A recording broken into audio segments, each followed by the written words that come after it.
But yeah, it's great to have you here. It's great to talk about screenwriting and television in particular. We have all these days to talk about screenwriting in particular. Most of the people here aspire, want to be writers, want to be involved in this, and it's important for them to see that there are many ways that they can achieve that, right? Yeah. I think that let me start, get right into it. The question that everybody usually asks in these conferences is how you broke in, right? Everybody wants to know, hey, how you make it? Maybe as an example, earlier there was a talk in which I heard probably the best advice on that. They were talking about improvisation, and they said that you have to improvise in life, and especially in your career, because no one path is the right path to breaking into the industry. That's true. Right? There's so many different paths. But your path, though, I like your path. And I would like to get into it and talk a little bit about it. So why don't you tell us, let's start a little bit before you actually broke in. You were told, you were informed, you got a surprise when you turned 18. I was still 17 at the time. 17 at the time. Yeah. What was the surprise? So while I was still barely legal, I found out that I was illegal. And the way it happened, I was part of the 12 million undocumented Americans. Yeah. When I was in high school, I was the class president, the prom king, the top 10% of my class. I was the all-American high school student, minus one thing. And I discovered that when I applied to go to college, and I didn't know.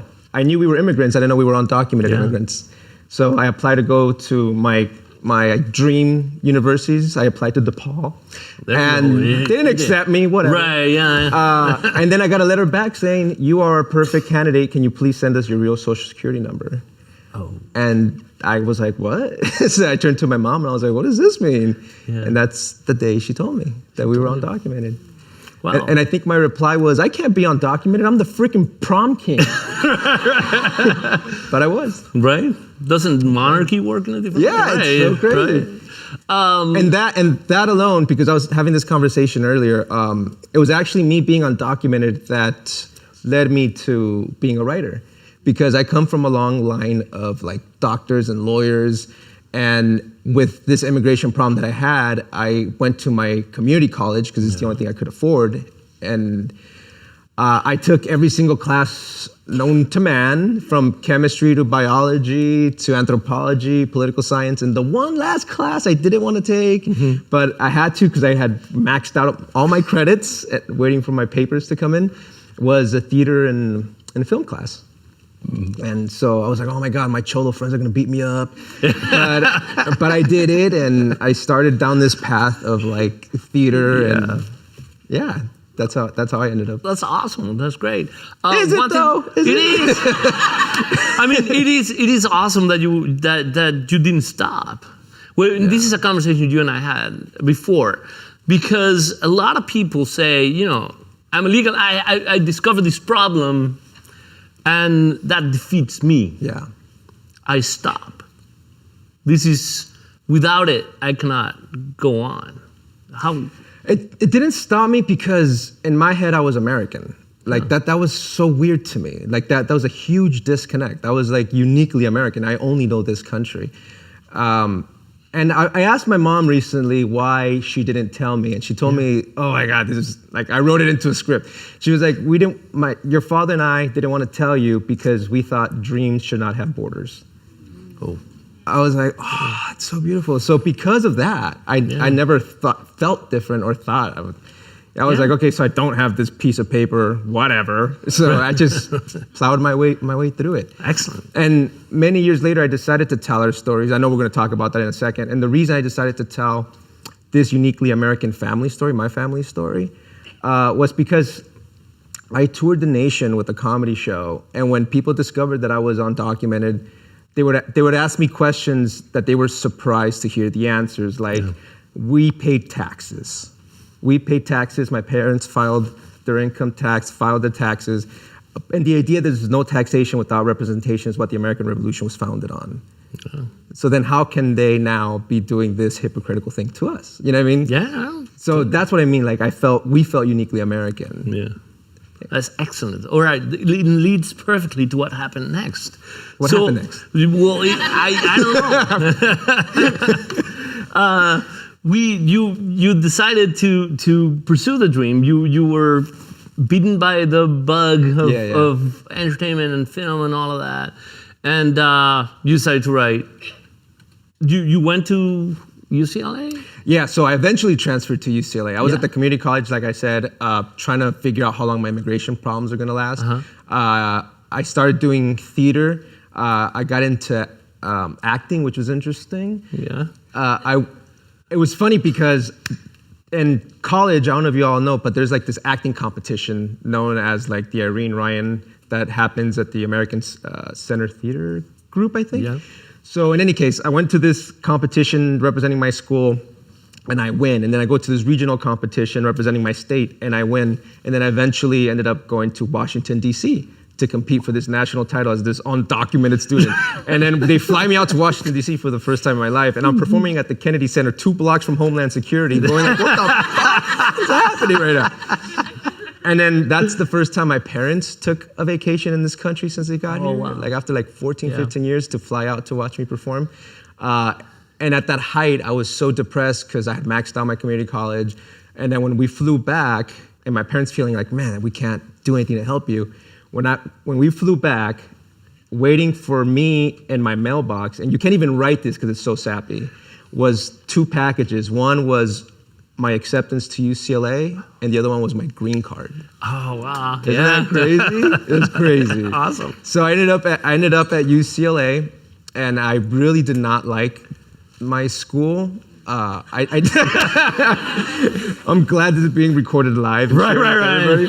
For posterity. It was ranked #1 by the Princeton Review in the theater school, and I went on an acting scholarship, and I felt like as a person of color, like I wasn't being represented, or I didn't see myself, and no one was talking about the issues that I thought was interesting. I auditioned for all these Shakespeare and Tennessee Williams things, and I wouldn't get cast in anything. The only time I got cast in anything was in a play called Short Eyes, which is a prison drama. That's when I got the lead, and I was like, I don't want this to be the rest of my life. Yeah. So I decided to do something about that. And I decided to write myself into existence. This is actually when I first started writing. And I got together with some mentors of mine who at the time were just my community college professors. Now today, they're actually like huge Hollywood producers. One went on to create Ben 10 for Cartoon Network and Big Hero 6 for Disney. Yeah. But at that time, he was just a college professor and my mentor. And I said, hey, can we do something? I need a showcase that's not gonna just have me be a prisoner, you know? So we got together, and I got together with 2 of my other friends, one who happens to be black, one who happens to be Asian, and we were trying to create a show that we could be in. But while we're writing this show, we're telling our personal experiences about how these derogatory terms took place of our cultural identity. Okay. And then we realized, oh my God, our personal lives are gonna be more interesting than whatever it is that we fabricate.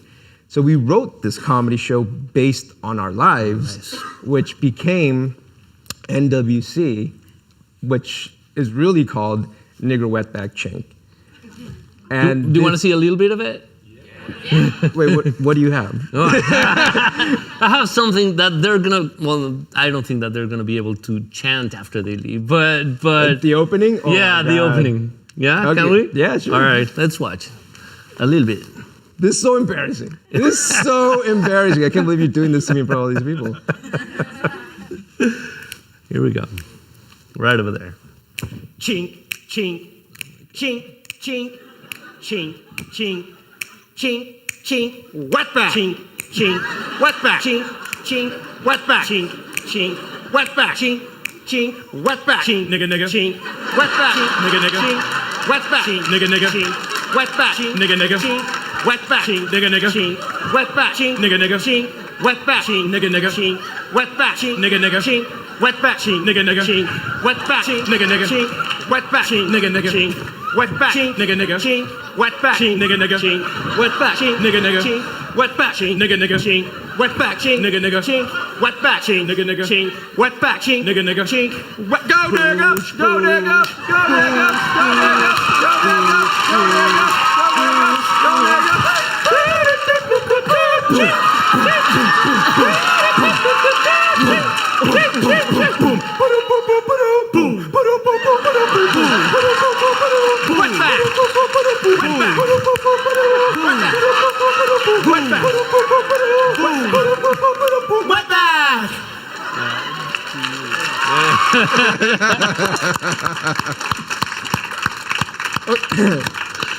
All right, so put it into context.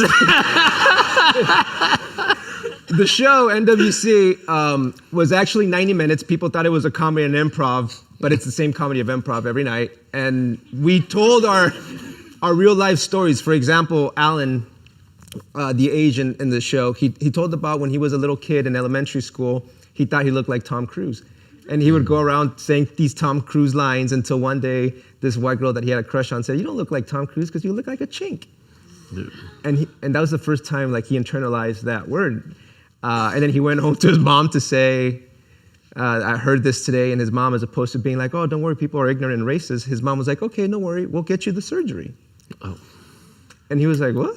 So I didn't even know about writing the show. I discovered about the surgery, how in the Asian culture, you literally cut your eyes to look more Caucasian and Western. And that is so common. That's how deep the self-hate is. Miles, my black brother, he talked about how he was in an all-white school reading Huckleberry Finn for the first time. And how when they got to that word, the entire class stopped and looked at him, including the teacher. Right. And he was like, "What the fuck?" I didn't even associate myself with this word, but apparently everyone already associated me with this word. Yeah.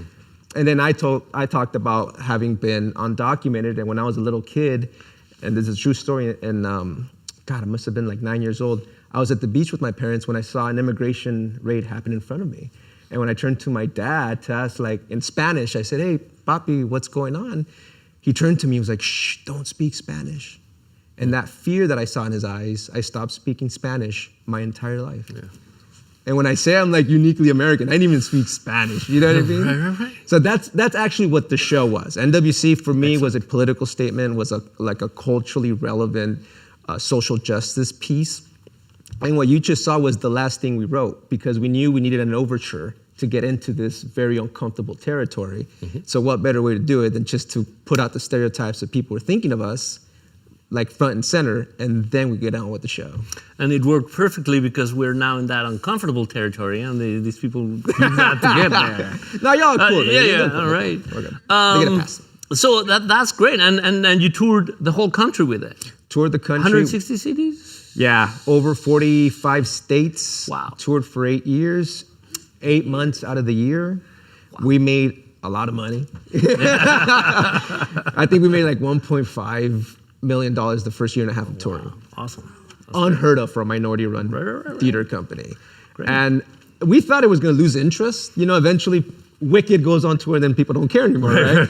But it morphed. In LA, this is a comedy. But it morphed into like, when something racist was happening in Kentucky, people would pick up the phone like, "We need NWC." So we became like these racial superheroes. Like, "What's going on? What happened here?" It was, we're here to save the day.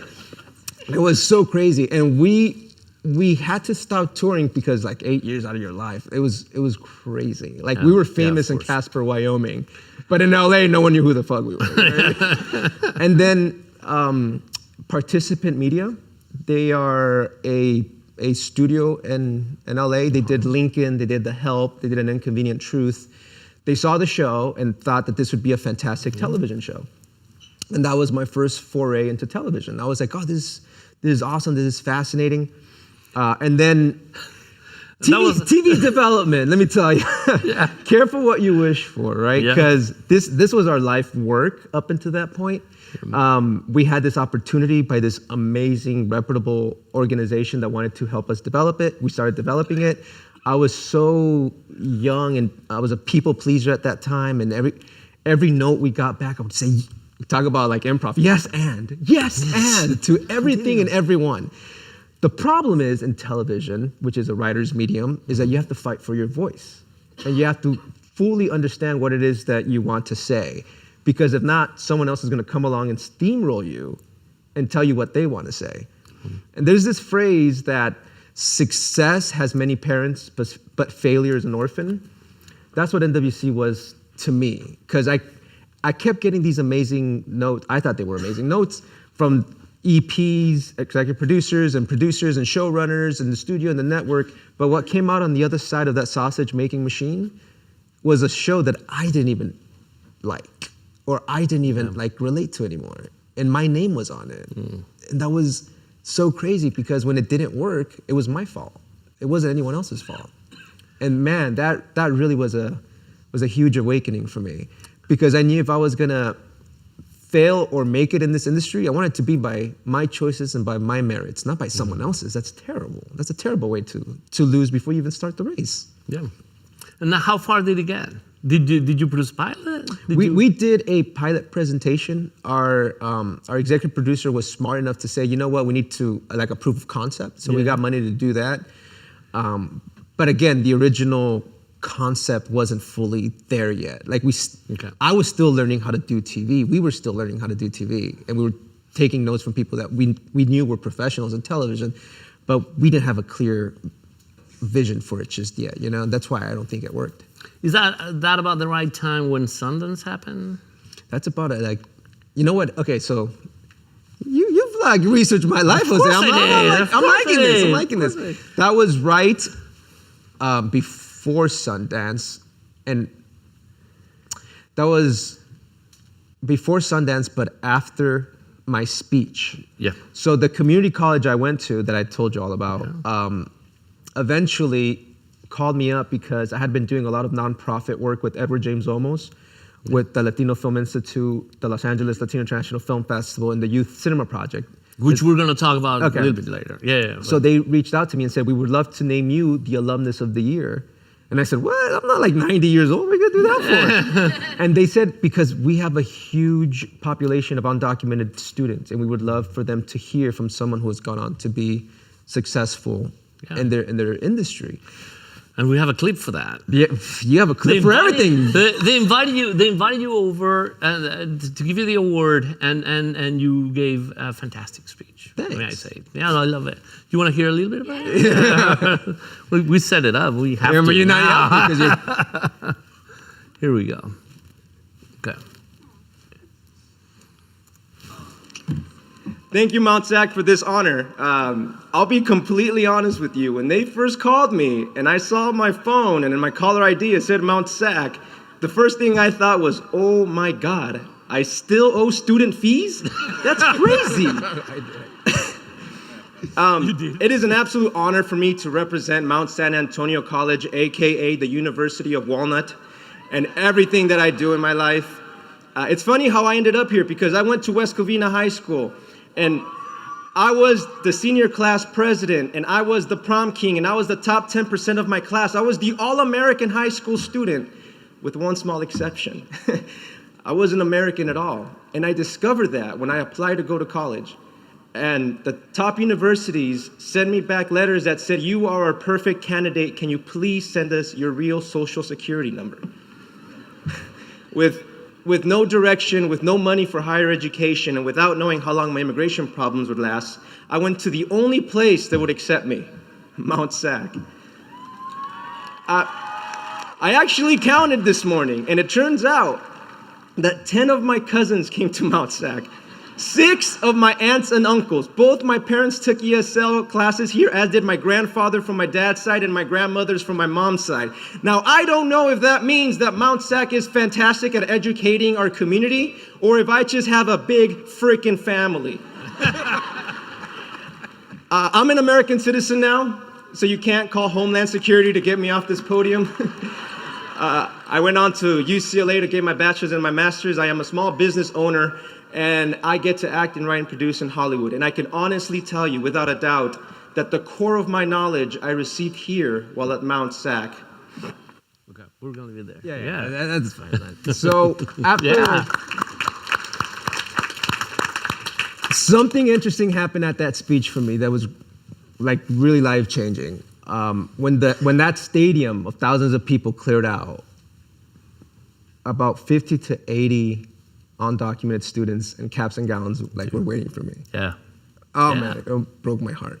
And they had no direction. They didn't know what to do, and they felt so alone in the world.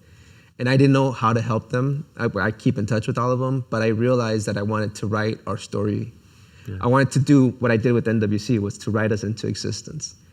I love that phrase. So it was around that time that I got together with Liesl Reinhardt, who was one of my co-writers on NWC, and I said, I want to do my family story as an American sitcom.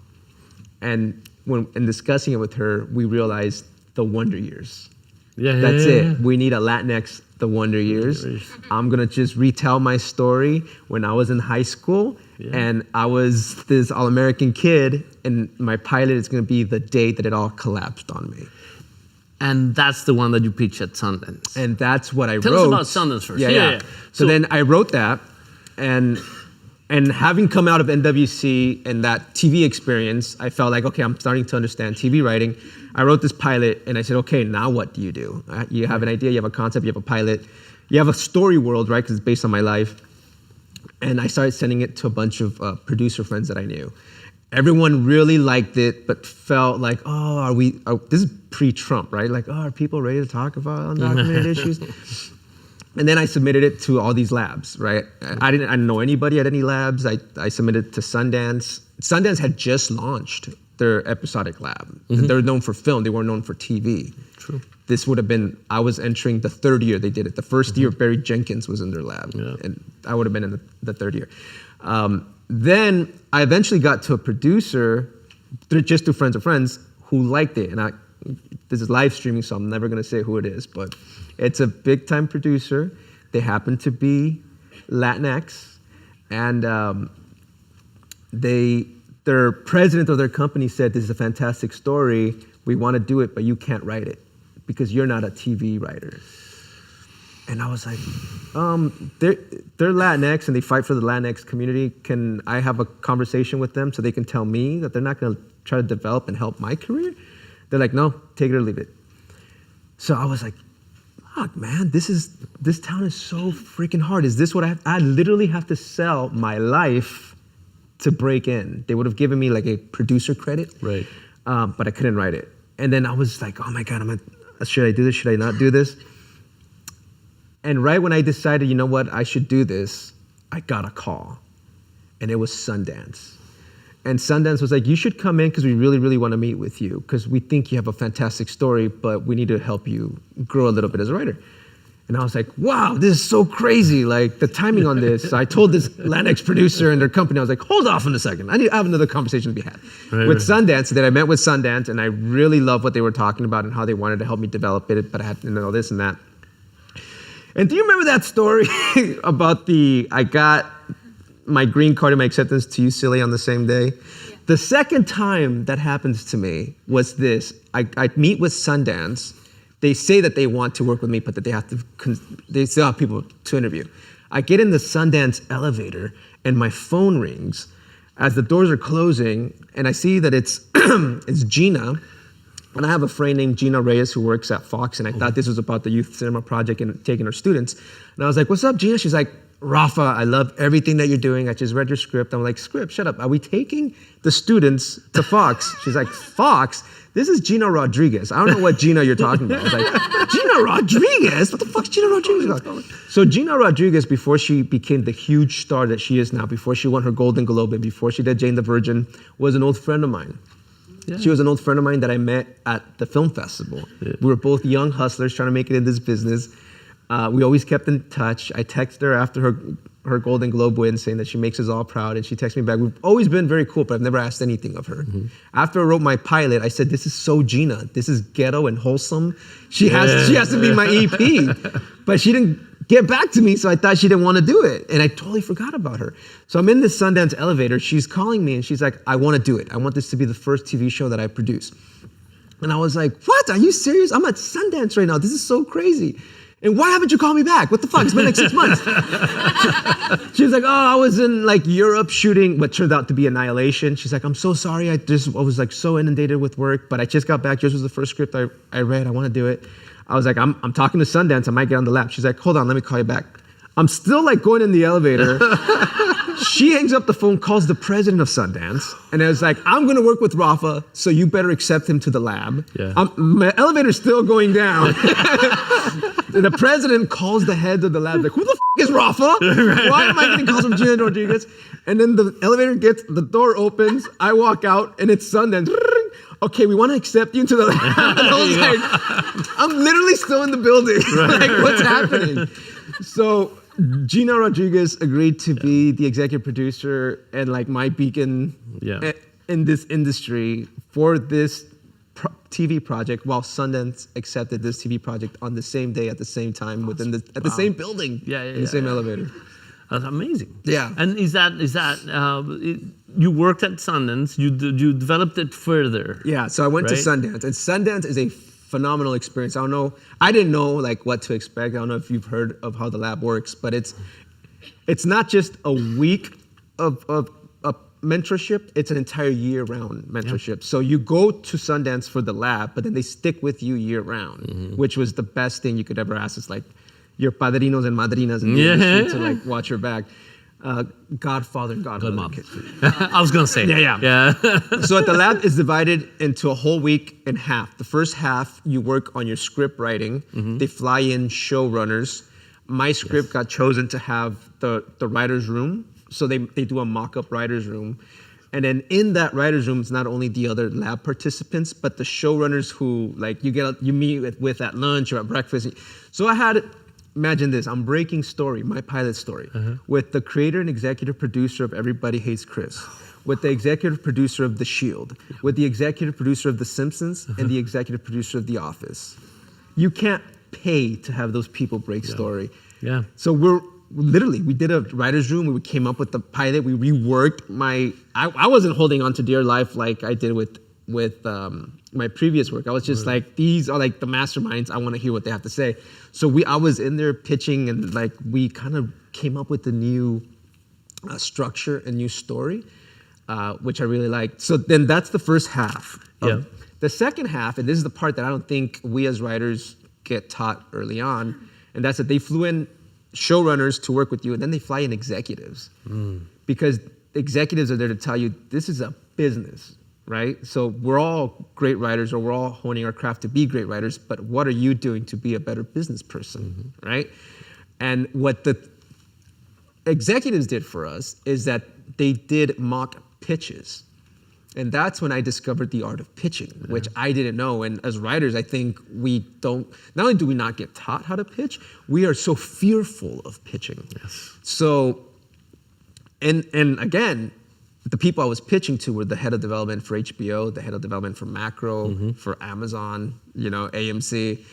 And they're giving me feedback on what I'm doing right and what I'm doing wrong. And the one thing I came out of Sundance knowing is that I'm good at pitching because I'm good at connecting with people and just being able to express an idea.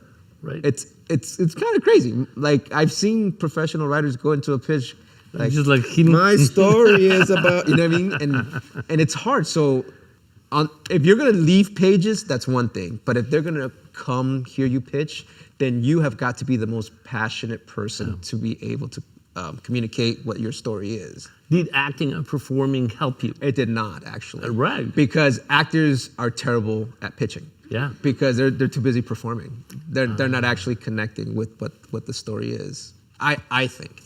And the thing that I came out of Sundance understanding, which I want to leave with you, is that you have to answer two very important and simple questions when you pitch a story or when you're writing a story. Why is this story important right now? Why is this story relevant right now, and why does the whole world need to hear it?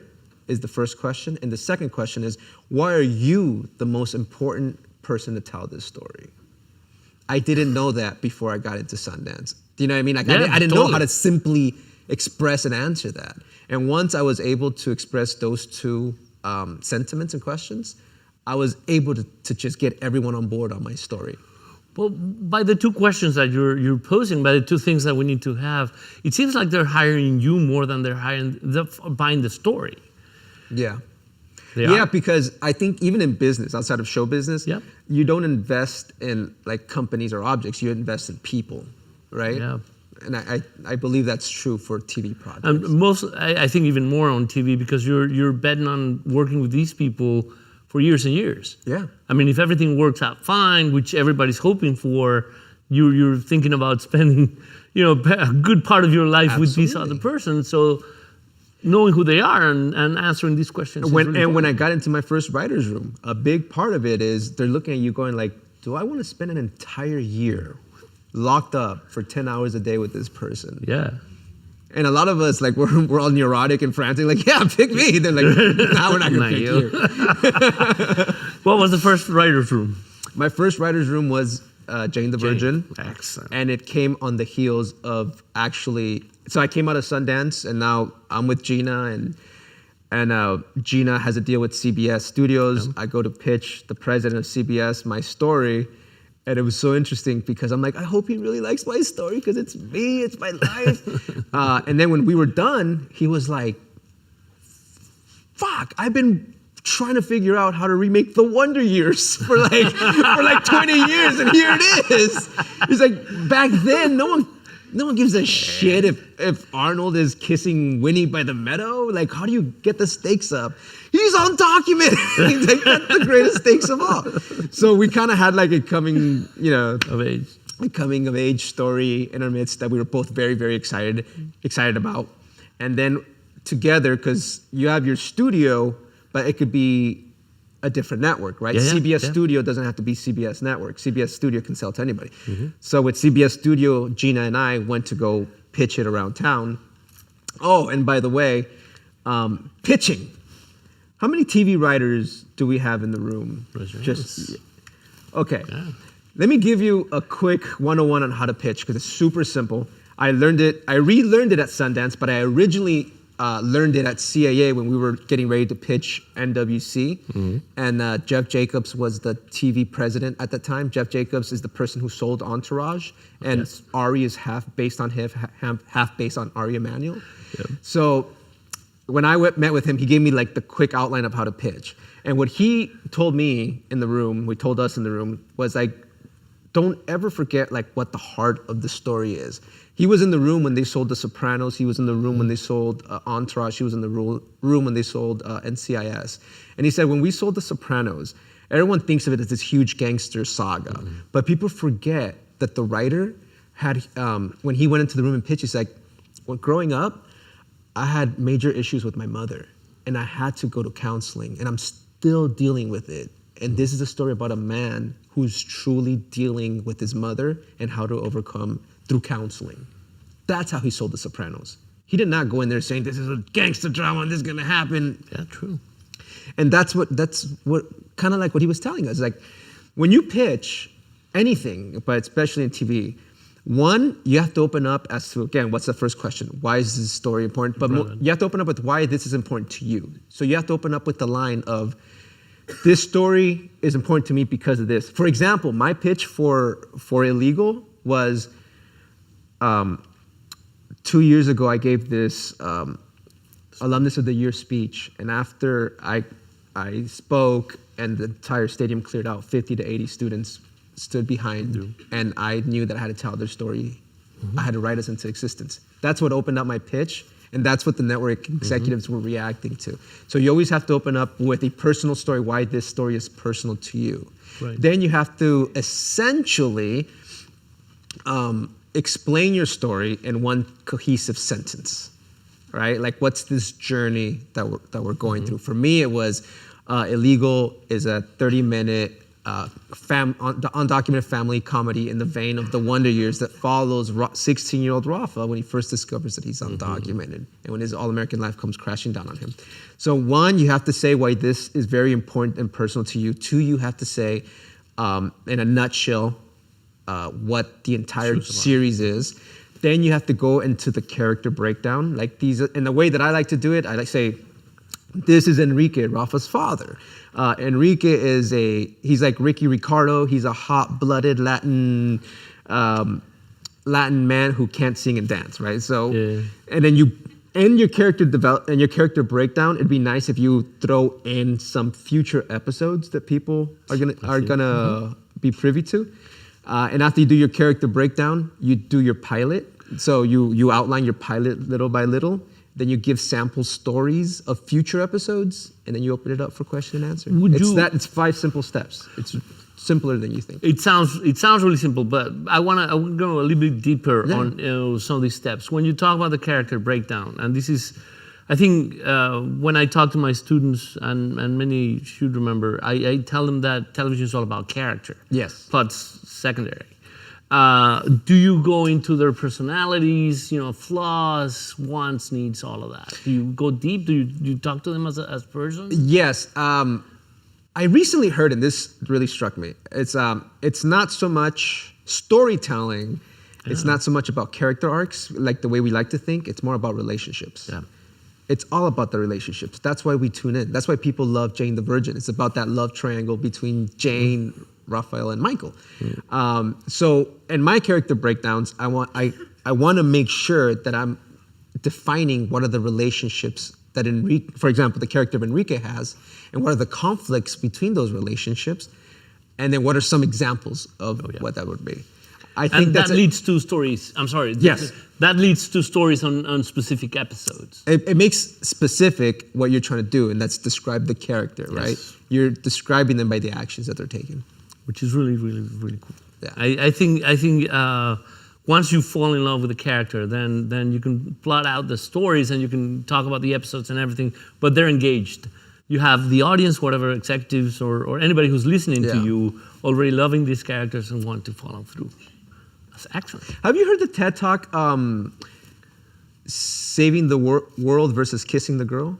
I know. Everyone in here should. That's the best TED Talk on writing I've ever seen in my life. Saving the World versus Kissing the Girl. Okay. And it's a big Hollywood producer who asks people, what are the moments that we remember from movies?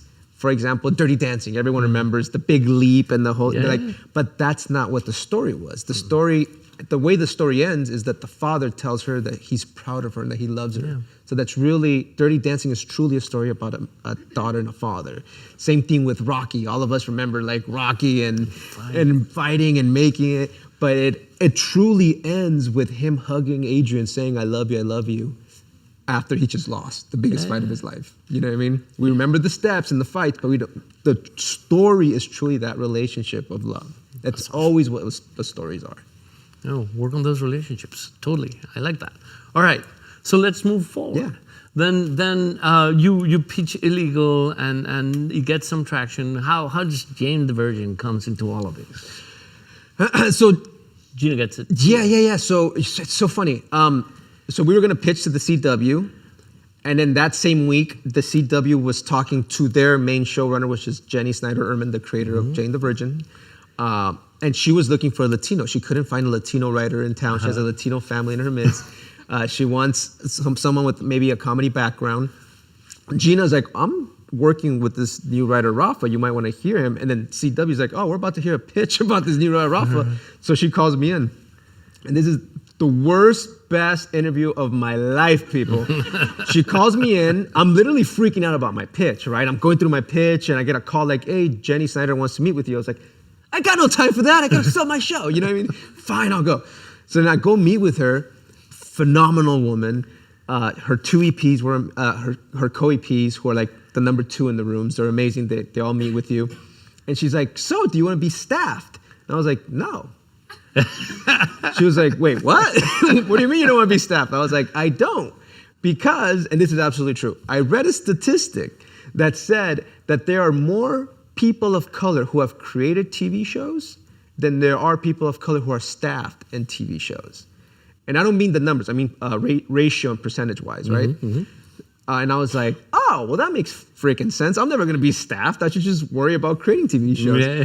So I was like being 100% honest with her when she asked, do you want to be staffed? And I said, no. No. I was like, not really. She's like, are you sure? I was like, yeah. I heard this statistic. And you know what? I don't know if I want to be locked up in a room for 12 hours a day for 10 months out of the year. I like my freedom. I like being able to write as an artist and whenever I want. Right. Basically, you told her off. I told her no. We had a phenomenal conversation.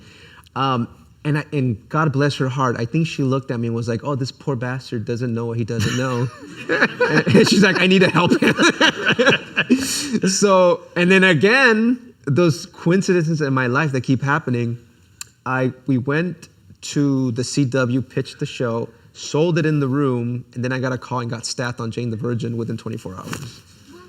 Yes. Yeah, so, and that all happened because of that perfect storm of Sundance, pitching to the CW. Jane the Virgin is a CW show. The showrunner needed someone, being good friends with Gina, and just all this stuff. It just all came together for me at that perfect moment.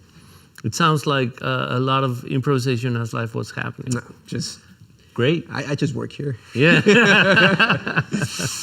All right. We're close. It's probably getting close in time. So let's get into the nitty gritty of Jane. Tell me about your first days in the room, because you know, coming without the background, and you got staffed. I love the room on Jane the Virgin because you have everybody in it. Literally, I mean, from every and walks run of by life. a woman. Yes, well, it's very rare, fantastic. And the room is majority women, which is very rare, which made the atmosphere better. It's an atmosphere that I'm more comfortable working in. I'm used to strong women who are also very supportive. Yes. I remember when I did my writer's room at Sundance, and I was watching all these like men pitch in the room. And I was like, I don't know if I want to do this for the rest of my life. This is intense, you know what I mean? Right. But in Jane the Virgin, I was like, oh, this feels like home. This is beautiful. Yeah. Like everyone was great. But even then, I made huge mistakes that it took me a while to discover. How about, like what?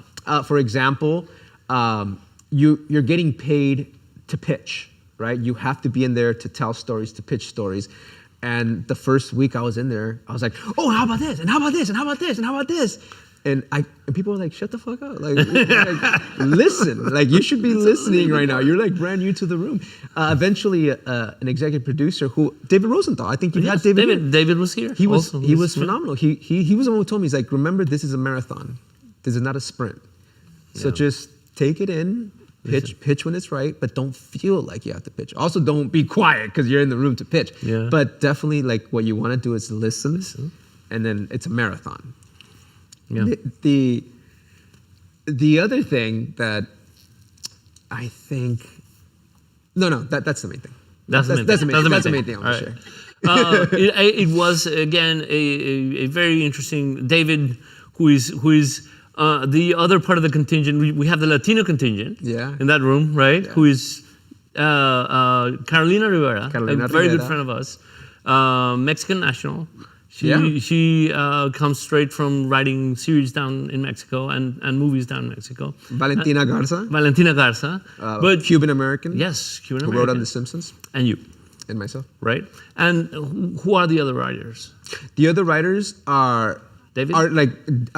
There's 12 of us. Right. There's 12 of us. Like I said, they're mostly women. They're EPs who worked on many, many shows. But what's so great about our showrunner is that she was conscientious of the diversity in the room. Yeah. Like, she was very adamant that she had everyone being represented. And that makes, I think, for better storytelling. Which is common in Hollywood. Yeah. To have that diversity in a room. I wish it was. And I think we're pressuring them into. Yeah. I think Hollywood is now doing the right thing. Yes. Not because they want to, but because it makes good money for them. Yeah. Right? We needed the Crazy Rich Asians and Black Panthers of the world to be like, okay, yeah, people of color, spend money, let's do this. Right. You know what I mean? But part of writing us into existence means proving that we can draw the money. Yeah. Absolutely. As well. Right? Absolutely. Which is what Jane the Virgin, I think, has done. I hope so. I hope so. And then, definitely. And with Jane, the other thing that I learned is, like, what was my role in that room, right? Yeah. Everyone, it's almost like is an expert at something. And when I was there, I was getting very frustrated and depressed by the fact that I wasn't as good as a storyteller as everyone else. I wasn't coming up with the twists as fast. Yeah. But I bring a unique experience into the room. I am not just a big promoter and supporter and lover of my culture, but I'm also undocumented. Yeah. So early on, I grasped onto the grandmother, Alba, who was the undocumented character. And then it got to the point where I was able to pitch my personal life story, and then she relived it in the show, which was so beautiful.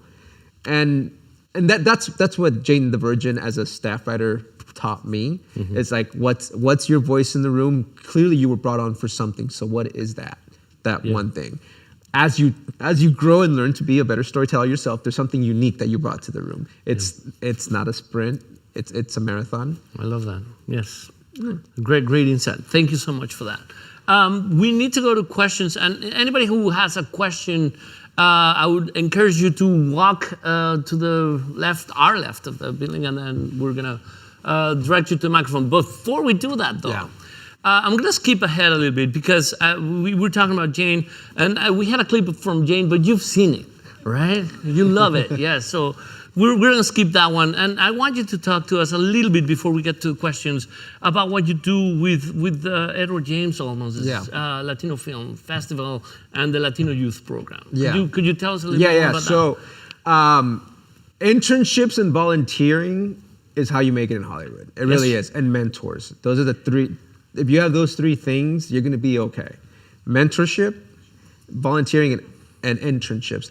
And when I was a student at UCLA, I volunteered for the Los Angeles Latino International Film Festival, which is known as LALIF. It was the only place in town where I can unite the Latino community and the Hollywood industry. And they gave me a job the next year, and now I'm the executive director of that organization. Excellent. And a few years ago, we launched the Youth Cinema Project, which essentially uses film as project-based learning. So we've been taught in this country for the same way for 200 years. That's being lectured at as you sit at a desk. Project-based learning is the idea that you unlock the power of learning by doing. So unshackle people and students from their desks and have them learn by doing projects. And to us, there's no greater project than filmmaking because of the amount of communication, collaboration, critical thinking, creativity that goes into it. So we launched this simply as an after-school program in our lowest performing schools in California in hopes to prevent dropout rates from the Black and brown communities.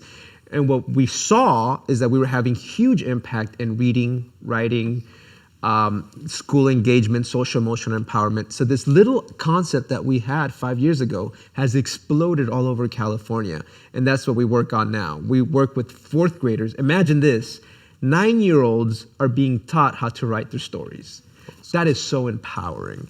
And Mr. Olmos and I spoke to the Academy of Motion Picture Arts and Sciences, to their president, and we told them, the answer to Oscars So White is not changing voting regulations. The answer to Oscars So White is investing in communities of color at an early age. And that's what the Youth Cinema Project does. So why don't you come work with us? I think we were a little too radical for them. It's They've been kind enough to open up the Academy to us. So all of our students, their end of year films get shown at the Academy at the same place at the Oscars. So imagine 9-year-olds going like the red carpet watching that. But so now we're this is gonna go national pretty soon. We're building our foundation in California, but it's the idea that we're teaching learning in a different way. And that way is through filmmaking. Great program, great. Congratulations. Thank you, sir. Right, I'm gonna take a few questions. Yes. How you doing, Jose? My name's Tyler Bush. I'm an MFA writer at a television program here at DePaul, but I'm also a teacher in Gary, Indiana, and East Chicago, Indiana, which are both very marginal communities, industrial marginal as well. I have been teaching art communications at local community colleges, like I said, and high schools, and have been really fighting for the opportunity to use film, storytelling as a medium and an experiential learning platform to help communities as well have a voice and be able to tell their own stories. You know, Gary itself has had nothing but negative connotations brought upon itself by larger media markets such as Chicago. And I'm very, very interested in what you're doing with the Youth Cinema Project. Very inspiring, man. I even went and did a TED Talk in Indianapolis a couple years ago to try to get some support from my local education systems and political partners. And it just never seems like I can get that kind of support, whether it be through a grant. And I know that working with other people that have some data to provide, or that have some things that I could back up as far as the curriculum with, would be great. So I don't know if we could build some sort of a discourse with what you do at Youth Cinema, but I'd be very interested in pursuing that kind of thing. Without a doubt. So email me. I'm Yep. Rafael at youthcinemaproject.org. Cool. I think these partnerships are critical, and my work is not different from yours. The only difference is that I was very Hollywood and knew I needed a celebrity Sure. for people to pay attention. Sure. Right? The only reason the Youth Cinema Project is where it is today is because Edward James Olmos decided to put his name on it. And Edward James Olmos was like, this is, like, he opened the doors. He was like, this is how, the man who was known for portraying Jaime Escalante, the guy who revolutionized how we educated kids of color, is now doing the same thing with film. So you're doing the same thing. It's God's work. This is where democracy is going to be built. I mean, I really believe that media literacy and community-based media could really just be the key point for our democracy and moving democratic forward. free schools is the way to do it. And I agree with you 100%. Email me and we'll stay in touch. Sounds good. Thank you very much, Thank sir. you for the work. All right. It is really so important to have somebody like him support it. It gives it life, right? It gives you credibility and people want, you know what I mean? Absolutely. It's sad, but unfortunately true. Yeah. Hi, I'm Ariana, and first off, wow at your story, and amazing look. Like, this is great. Like, I'm over there, and I'm like, wow. But anyway. That's it. You don't have to ask a question. That's it. So I kind of wrote my question down. So oftentimes I think about how many times the story has been told, and I wonder what will make mine different from, the next person, especially since there's a lot of content out in this day of age. So what is your advice for a writer who's struggling with the confidence of getting their voice out there? Well, luckily we live in the digital revolution, and now we have many different ways of putting our stories out there. And I think if you yourself I think the best way to empower yourself is to just share your content. Like, you can put it on YouTube right now in the same way that Issa Rae did. Do you know what I mean? I do believe there's many different ways to express a story. So you truly have to understand what's the best medium for you. Okay. Some stories want to be just poems. Other stories want to be a novel. So just make sure that you're telling the story in the right medium that you want to tell it. And I'm assuming it's film, television? Yes, Film. MFA screenwriting, so. I think that's it. And you currently have a system that provides you with mentorship. There's no reason why you're not taking advantage of all your professors right now. Like, that's what I did at UCLA. Every single professor at UCLA I put to work. I was not paying my student fees for nothing. Everyone was gonna help me out, and they all did. Right. Yeah. And you just have to have people cheering for your success. Yes. If it's not your professors, definitely are the mentors in the industry that should be helping you out. Perfect. Thank you. And again, let me just say, there's not enough stories by Black women. So there's absolutely no reason why you should feel like your story's not worth it. Thank you. Let me add to that and I'm not going to be very popular with my colleagues now. Please. Are you tenure? Are you tenure? Not yet. Okay, cool. Cálmate, José, cálmate. So come to us. I think that we're super busy, and all of you who know me and know that I'm swamped with things, but there's nothing that I love better than a student who comes in and says, hey, Professor Soto, I want this, I want to do that, I want to do this, Jose, please help me read it, help me do it. That's the best thing in the world. So don't stop. All right, cool. Yes. Hi, my name is Crystal. I'm an actress and filmmaker. Earlier you talked about the pitch, and I was curious to know, let's say that you made your pitch in a PowerPoint. How long would you suggest the pitch be? You shouldn't put your pitch in a PowerPoint. Your pitch should just be pages, and it shouldn't be longer than 20 minutes. That might be 10 pages on Word doc. you only want to share visuals if you've created like Game of Thrones, right? If you have a sci-fi world that people have to visually understand it, then you do that. If you have a very complicated world with espionage and a lot of like characters, then you might want to be like, oh, here's this person. But ultimately, what it's you and the executives. It's just you, the page, and the executives. That's usually what you want your pitch to be. Okay. Right. Okay. Thank you. Yeah. So I'm using the pauses in between Yeah, to of ask course. you my Yeah, questions. So how many times did you pitch illegal? Counting from first to the studio and then the networks. So I post Sundance, right? Yeah. And you should know, my agents, because I was new, didn't want to let me pitch. They were like, "Oh, you should have some practice." And it turns out that the executive from HBO who saw me pitch at Sundance had dinner with my agent. It was like, no, you put Rafa in the room and have him pitch now. That's the reason my agent let me pitch. Not because he thought I was ready, but because someone else told him. Pitched to the studio my first time, and that's when they decided to work me, and kind of like they bought it. That's what that means. Then you pitch to the network, which was CW, and that's when they really bought it in the room. We went through a year of development. We were this close to getting picked up to series, and we didn't. Oh. But Gina, God bless her heart, was like, this is not dead. In Hollywood, that would usually be dead because you went through a cycle, you went through a development cycle, and that's it. But Gina was like, this is not dead. This is Rafa's story. So they allowed me to, I originally pitched a 30-minute. The CW wanted an hour-long male version of Jane the Virgin. So now I was able to redo it, and I just went to pitch it again to Netflix, Amazon, and Apple 2 weeks ago. All right. And I'm you're live streaming. I can't tell you. Okay. All right. Yes. So obviously you've talked a lot about like breaking in and like telling your story as a person of color. So like my main question is also as a person of color. I'm half Asian. My name is Matt, studying film. What would be like your tips for like maybe getting those stories that people might be scared to tell, like executives, like they might not support it as much just because it's like something they're scared might not sell?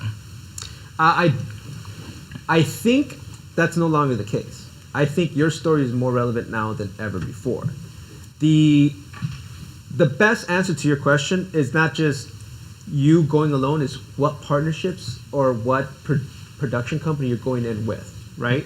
Because, and this is what I didn't know before Sundance. I was like, this is my story. I will show run this. They're like, no one's gonna give you $30 million if you've never done this before. Don't be an idiot. The number one thing writers do, and you should be very careful, is get themselves fired from their own shows. I am not kidding. I was listening to executive producers say, if I'm brought on to be a showrunner for a show that I didn't create, first thing I do is probably fire the creator. They get in the way because they don't know how to make television. So it was after hearing all of this that I was like, oh, I just gotta get out of the way, right? And then find a good producing partner that believes in your voice, that can vouch for you, the way that I did with Gina and the way that I did with CBS. That's when people are not gonna be afraid. You know what I mean? Yeah. Like you as a brand new writer, they're afraid that you don't know how to write television. That's it. That you have a valid story, you have a valid story. Yeah. You know what I mean? Everyone does. And I think that most of these executives have heard anything or everything. Yeah. Right? Yeah, So your story is not going to scare them. No, I don't think so. No. Yeah. Good. Thank you. Yeah. Did you ever get a solid? No, we don't want to hear this. It's not good for us. No. Everybody. But that's also one of the dangers in Hollywood. Everybody's so nice to you, and they say, yeah, sure, but never call back. This is true, and that Hollywood is notorious for that because everyone wants to be nice to you because you might be the next big freaking right. showrunner too. That's why they don't want to like piss you off. But again, to my questions, why is this story important now, and why you're the most important person to tell it? If you answer that concretely, they can't deny you. Cool. And the thing is, I was like, as I was pitching, I was like, and in Trump's America, they were like,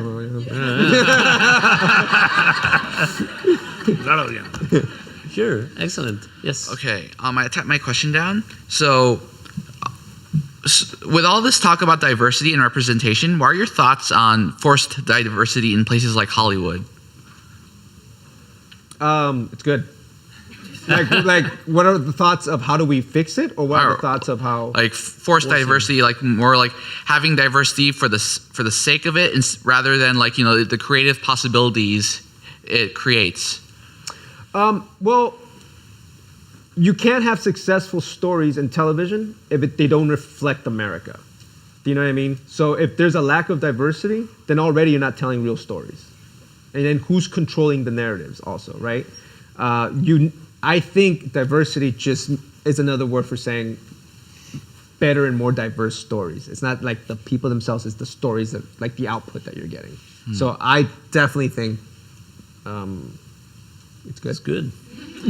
Yeah. I don't think I'm answering your question though. No, he's concerned that probably, and correct me if I'm wrong, that forcing, diversity. maybe a diverse character on a show that probably doesn't need it. Yeah, In like casting or as in writers? both. Okay, so in writing, we did have a huge problem.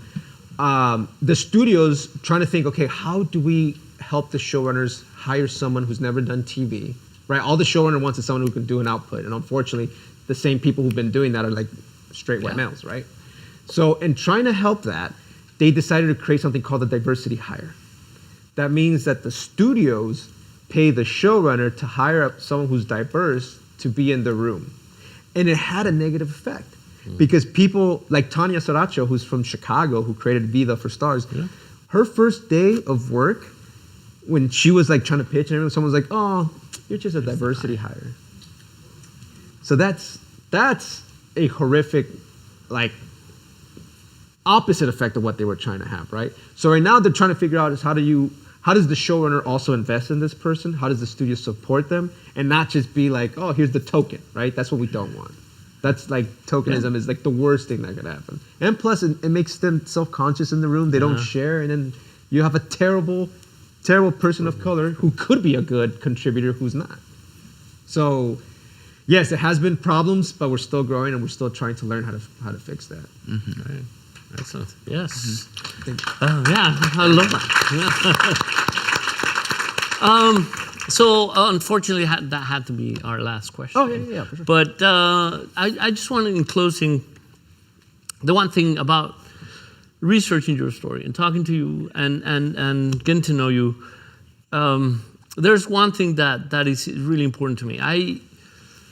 Obviously, I'm also of Hispanic background. I'm a different kind of Hispanic, and you've talked about this before. You're legal, okay? No, actually, because I'm not American. I was not born here. I was born in Mexico. I was raised in Mexico, and I was just recently invited to come over, right? And you've talked about it. What is a Latinx? Right? I love what you say. Yes, Latinx is different from a Mexican because we've had different cultures. We were raised in a different place, as you would be from, in Texas or New York or Miami, right? I will say to this that being Latino, Latina, Latinx is uniquely American. Yes. Because in Mexico, we're not Latino, we're Mexican. Oh, yeah. In Ecuador, we're Ecuadorian. In Puerto Rico, we're Puerto Rican. Yes. But in the United States, we're Latinx. Yes. That's why, to me, that's uniquely American. And that doesn't necessarily have to go with the word illegal. No, at all. Why did you choose that word for your show? Great question.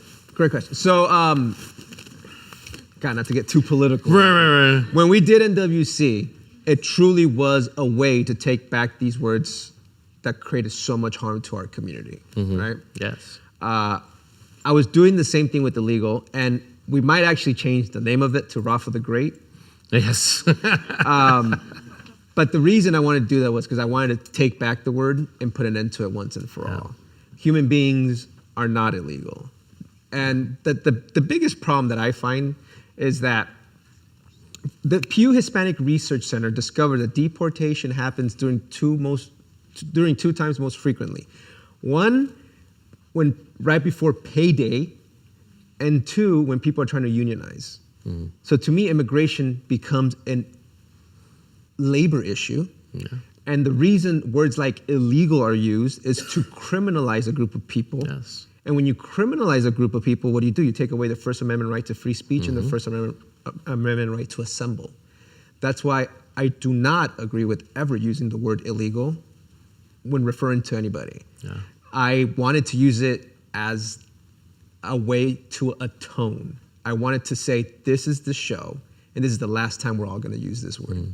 That's truly what I wanted to do. Yeah. And even if we change the title, which we might, I am still going to address that head on in the storytelling.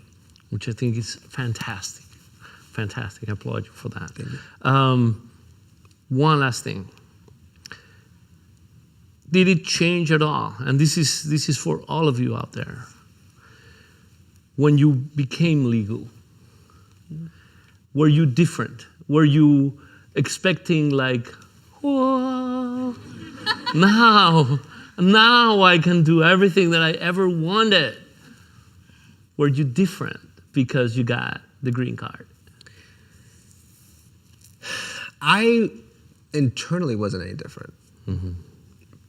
But I could finally drive. I could finally get a job. I could finally travel. There were some like real life implications to being documented, right? And it's so interesting because as far back as ancient Greece, the only people who couldn't migrate, who couldn't travel, were slaves. Yeah. We live in a world where that same expression is happening.